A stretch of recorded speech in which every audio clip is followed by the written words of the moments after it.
chief called me and told me that Brian had fallen out of a fire truck because he wasn't wearing a seatbelt and that he was dead.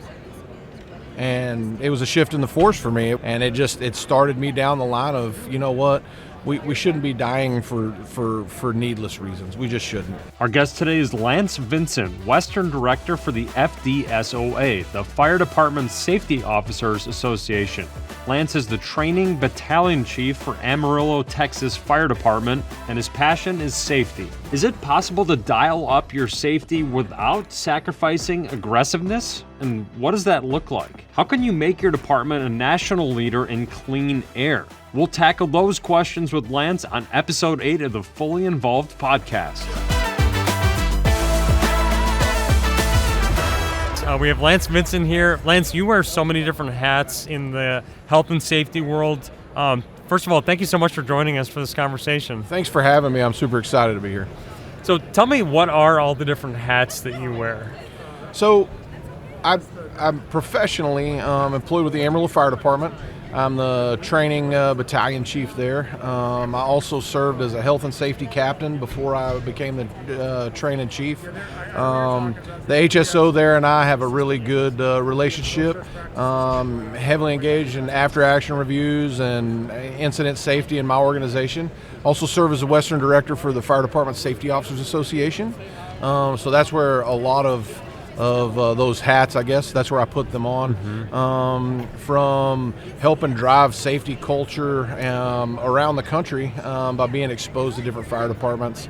You know, that new book just came out. I got an opportunity to help edit, or I guess I'm not an editor, but consult on it. Yeah, proofread that book and talk. And Chief Reader and I got to meet each other, and that stuff came out to us, and we just so. From all angles, from the health and safety aspect, not my huge lane, but I'm more of an operational safety kind of guy. Interesting. What set you out on that journey? Because it's one thing to just cash a check. Sure. And I can tell you're not just a guy who just does it to check a box. No. I can tell you're passionate. What's your why? So I graduated from the Amarillo Fire Academy in 2001, or 2002, excuse me. We were in class on the Tuesday, September the 11th, and I actually wondered if I'd picked the right profession, right? I actually wanted to be a cop, but don't tell anybody that. we won't publish that do part. Not yeah, publish right. that. Yeah. And so anyway, somebody said, why would you want to be a cop? Like, go into the fire service. So I did, and then September 11th happened. I was in the Fire Academy, and I'm going, oh my gosh, well, you start to forge strong bonds in the Fire Academy, and one of the guys that I graduated the Fire Academy with, he went to work at Amarillo Fire. I actually went to work at a private fire department. We have a nuclear weapons assembly plant in Amarillo, and so I started working as a firefighter at the nuclear weapons plant there. It's called the Pantex plant. And one night, the chief I was volunteering at the time as well. The chief called me and told me that Brian had fallen out of a fire truck because he wasn't wearing a seatbelt and that he was dead. And it was a shift in the force for me. It was like, what do you mean? Like, you're supposed to wear a seatbelt. Now, we worked for different organizations professionally, but we rode the same fire apparatus. We rode the same fire apparatus when we volunteered. And our volunteer fire apparatus never left the truck bay unless everybody was buckled in, him included. So it was beyond me how it is that where he worked, the organization I'm a part of now and I love, and it's a good organization, like how does culturally that not convey? And it started me down the line of, you know what, we shouldn't be dying for needless reasons. We just shouldn't. What did that do inside when your best friend, one of your closest people that you know, is lost? You know, I still, it's coming up, April the 25th, and it just, you know, this is going to be 20 years. He died in 2005. It's still hard to fathom that it's been that long ago, and that my journey, my safety journey, has really been pushed by the legacy of a guy that I just love to death. And, you know, I don't know. It was a hard phone call to get, for sure. I tell people this. Yeah. I say, especially when it comes to seatbelts, because we get in some of these conversations, guys like, yeah, we don't wear seatbelts. I say that you don't ever want to know what it feels like for that phone call to come in. You don't.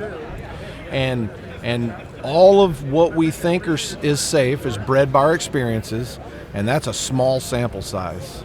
If I ask an old tailboard firefighter, was that safe? Well, if he never got slung off the tailboard, he thinks that's plenty safe. But the reality is, it wasn't safe. It was never safe. We just weren't keeping records on how many of those guys were getting killed. Wow. So now, I mean, how are you channeling that energy? What are the actions that you wish you would see in the fire service now? Sure. Well, I think that the fire service is going through what I call, to anybody that'll listen, some people don't listen, right? But a civil war. We're in the middle of a huge civil war, and you have safety people and you have people that are just not safety people.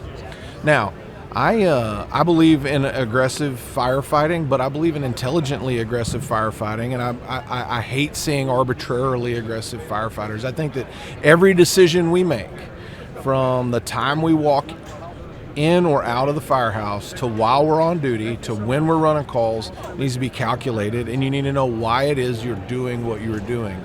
And if you can't answer that question, especially if it comes to fire blowing out of every orifice in a house and we're just going to push because that's what we do, that's different than identifying survivable space, having a driving force towards a rescue, and making an entry based on a risk versus benefit thought process. And that's my passion. Risk versus benefit is my passion. How does it make you feel? What are the emotions when somebody says, "Oh, you're not being aggressive, Lance. You're about safety. Yeah. I'm aggressive." Yeah.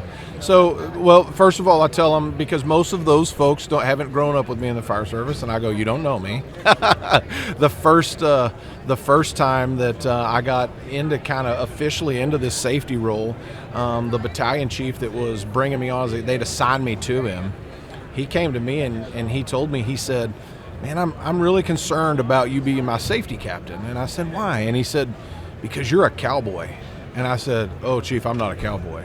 Like I'm willing to do the work, but I always know why I'm taking whatever action." And we had about an hour and a half long conversation. It ended up really good. He and I ended up we have a great relationship. He introduced me to the FDSOA, but he was like, "Man, I never knew that." I said, "Yeah, I think about everything before I do it." Because here's what I knew. That if Brian had thought about the 15 seconds before he mounted the rig, right? 15 seconds, 7 seconds, however long it takes you to swing your coat over your shoulders. And people are like, "Well, you buckle it up." You don't have to. Get on the rig, buckle up, and then get buttoned up. I did it for years. I know it. So that 7 to 15 seconds of indiscretion cost my friend his life, and I've always just considered my actions when I'm in at work or doing what I do. Wow, I mean, it's a powerful message. One of the other topics that's top of mind for the FDSOA in particular is clean air. Oh man. What about clean air made you have that reaction right there? So and we're trying to it's so hard to put a firefighter in reverse. It's so hard to put fire culture in reverse. And we taught for years that if your helmet was dirty, or if your gear smelled like smoke, or if you smelled like smoke, you were out there doing the work, right? So much so that you have to convince somebody, go take a shower when they get off of a call, and to find out that the air we breathe is causing chronic illness that we can't see, or sometimes that smell I'm talking about, sometimes you can't smell it, is a silent killer that I think finally being acknowledged by people, Firefighter Cancer Support Network. We have all this cancer, National Fallen Firefighters, everybody's got cancer initiatives, but it's bigger than that. It's about your health when you're just at home. Like, what is this? How is this affecting your day-to-day? Not just are you going to get cancer and die. How is this affecting your day-to-day? And so clean air is extremely important in the things we do, clean cab concepts and things like that. Now, a clean cab fire truck that, well, hey, don't we can't have any air packs in here, and you're taking them back out and putting them in the pocket. I'm not so sure I advocate for that. Here's what I advocate for. Monitor your environment. Don't put anything dirty in the cab of your truck, and if you do, clean it up right when you get home. Right? The same decision-making process that you make about, hey, is there survivable space? Am I going to go in the window? Like all that matrix. Yeah. Do the same thing with your air you breathe, with the things that you're exposed to every day, and be a pro. Don't tell people you're a pro. Be a pro.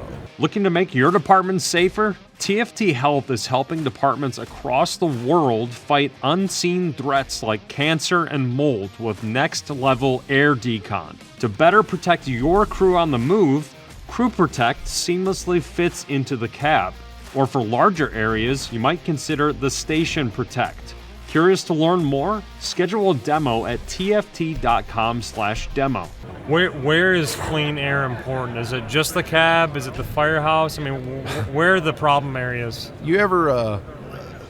So I lived at a fire station that had poles in it. For the majority of my career was spent at this particular firehouse, our central fire station. Now I've been rattled around through town, but if you divided it up, most of my time spent at the central fire station.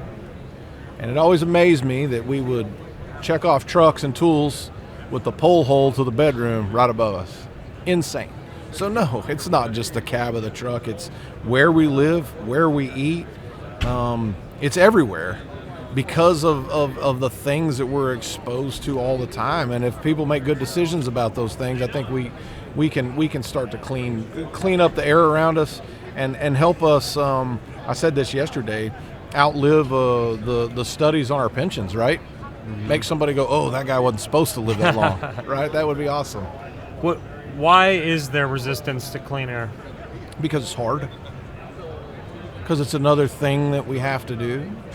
You go back to old firefighters and they'll go, man, we just used to sit around and wait for fires to come in, and that's not the fire service anymore. It doesn't work that way anymore.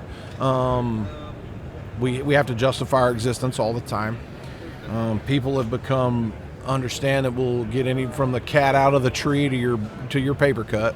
We'll come see about you, right? And I'm okay with that, but guys get to where it's like, oh man, it's just something else for us to do and engage really in Price is Right firefighting, where like lowest you can go without going over. Man, tell me about the hassle that is decon, with the brushes and the buckets. I mean, what's the most frustrating part about decon? So in theory, decons should be pretty easy. It should be pretty easy. It's a hassle because we've not built a culture that we do it. We just like to say, hey, we can do this. Like we'll have a brush and we'll have dish soap, and then we'll remove 86% of the contaminants on our gear. And we go, that's great. And then we'll have a hose and then you actually go out to do it, and it's where I come from, it might be 3 degrees outside. Well, nobody wants to do that in 3-degree weather, right? It's inconvenient. Or you have guys like me who have done something a certain way for so long that you forget. I always told my crews this when I was running a crew. I said, I run a truck where accountability runs both directions. You are accountable to me, I promise, but I'm also accountable to you, right? And so I got in a fire one night. We fought a working structure fire, came out, it was in the middle of the summer. I was hot. I took off my air pack and my coat, and they called for an overhaul crew, put my helmet back on my head and walked in the door. And the youngest member of my crew went, hey, Cap, I thought we were supposed to overhaul an air packs. And I was like, you're right, kid. Absolutely right. Like, I messed that up. And I just think we need maybe more fire service leaders to actually have the vulnerability to understand you're not going to do it right every time. And that's from tactics to clean air, to whatever.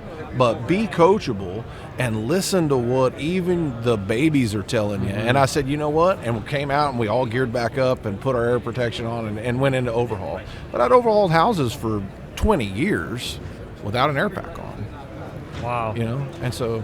Yeah, what's another example from your career of a time where now you know what best practices are when it comes to health and safety, especially, clean air is a focus of ours. What's a time where you look back and be like, wow, young Lance really did something that I would never do today? Oh, sure. So, wow, that's a great question. Young firefighters don't ever really consider being old firefighters.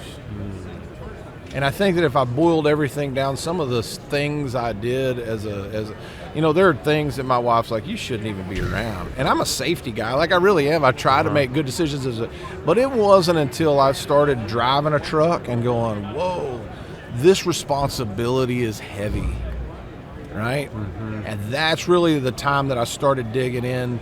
And then when I made company officer, I was sitting in the front seat and looking back and going, oh my gosh, that's probably why that BC said, man, you're a cowboy. He probably remembered really young Lance, right? And I didn't slow anybody down. It's like, hey, we can't be arbitrarily aggressive. We can't do things that it sound like a good thing to do, but young members are going to do that. Young people are going to do that just because they don't know any better. And they need leaders that are going to step up and pull what I call pull the choke chain. I like firefighters that are ready to go, but sometimes a leader has to be willing to hold them back and go, hey, I love that attribute of you, but I've got to hold you back on this one. Wow. So tell me what's coming up this year for FDSOA. What are your big emphases coming up? So the new book's out, which is exciting. 1550, of course, is a revamp there.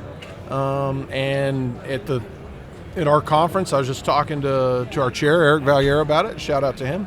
I was just on the phone with him, and we're gonna teach our ISO class and to that new standard. So if you're wanting that class because you have to come up to the new standard, that's going to be one of your first opportunities. Will be your first opportunity to get it from us.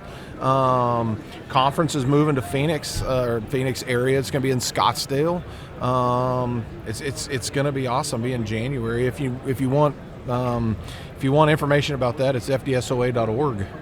Yeah. Great. Well, Lance, is there anything that we didn't cover that you were hoping to talk about today? I don't think so. I think that just the opportunity to. I'm passionate about this stuff. I'm also passionate about being a good firefighter. Like, you can't fake being a good firefighter. Agreed. You can fake a lot of stuff, but you can't fake that. And be a pro, do things right, take care of your guys and your gals, and it'll all work out in the end. I love it. Well, thank you so much for sharing your experience. I think one of the things I like about you is that you're a great marriage between practical understanding, like you've been in those situations, you understand kind of like the old school mindset, no air pack like you were saying, but then you marry that with kind of like a new understanding we have about health and science, and I think that makes it really relatable. That you're a lot of times people are in one camp or the other, but even the most grizzled veteran is going to look at that mustache and hear your matter-of-fact way of communicating. I think they respect that. So thanks for bringing that to this podcast. I like that. The fire service, I'd say, owes me nothing. I owe it everything. It's been so good to me. But if that is back to that accountability thing. If you aren't accountable the same way that you hold your people accountable, it's never going to work. You're never going to be the kind of leader that's dynamic enough to truly make a large impact on this service as a whole. And I don't know that I'm that guy. I would like to be that guy, but that's always my goal, is to just be better at being better. Awesome. Well, Lance, thank you so much for joining us, and looking forward to visiting you sometime in Amarillo. Sure. All right. Thank you, sir. Want to see how you can make your department safer? Schedule a demo and talk to the experts at tft.com/demo.